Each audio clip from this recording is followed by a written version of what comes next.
పోతున్నాము. కానీ ఎందుకంటే మేము ఎక్కడొచ్చినా మేము వెళ్ళిపోతాం. ఎందుకంటే మనం కష్టపడ్డా తినడానికే లోపల అయిపోతున్నాము. అట్లా కట్టుగా బ్రతకగలం మేము.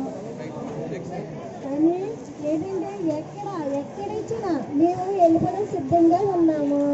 ఎందుకంటే ఆయన చల్లగా ఉండాలి. ఆయన మాకు ఇంటి పట్ట ఇచ్చారనుకో, కానీ ఎక్కడ ఇచ్చారు అనేది మాకు తెలియదు కదా. అందుకే మా బాధ అనేది ఆయన పెద్దదంతో మేము చెప్పుకుంటున్నాము. కానీ ఏమైనా తప్పులు ఉంటాయని క్షమించండి. ఇక్కడ విశాఖపట్నంలో 1,80,000 ఇళ్ల స్థలాల్ని పేదలకు మన గౌరవ ముఖ్యమంత్రి గారు శ్రీ జగన్మోహన్ రెడ్డి గారు ఇక్కడ మీకు అందరికీ కూడా అలాట్ చేయడం జరిగింది. కోర్టు కేసు వల్ల దాన్ని మీకు మీ చేతికి హ్యాండ్ ఓవర్ చేయలేని పరిస్థితులు ఉన్నాయి.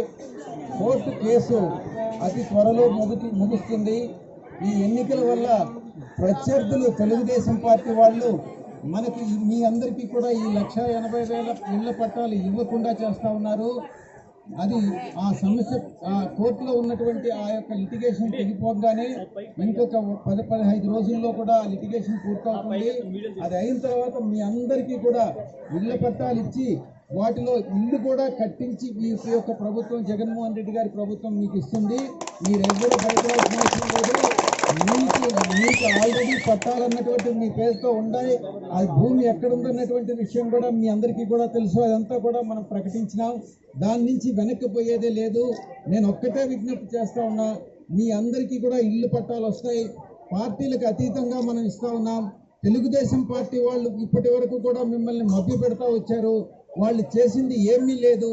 ఒక్క జగన్మోహన్ రెడ్డి గారే మీకు ఇళ్ల పట్టాలు ఇవ్వగలరు, ఇళ్లను కట్టించగలరు.